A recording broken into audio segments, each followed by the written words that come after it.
Tervist, Peep siin. Kuidas sul aasta möödus ja veel tähtsamalt, milline aasta sind ees ootab? Sa võib-olla ei tea seda, aga mu ettepanek on teada saada ja teada saada saab seda saada läbi ise selle aasta kujundamise, ise selle aasta loomise.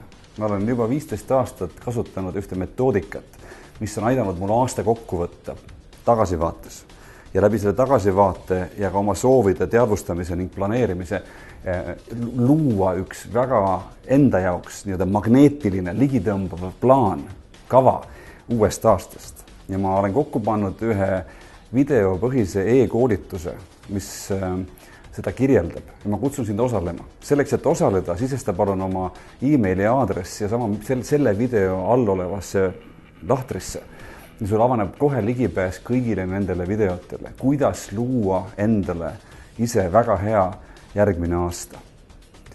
Loodan, et aasta lõpp on hea ja loodan ja soovin, et järgmine aasta oleks veelgi palju parem. Kohtumiseni!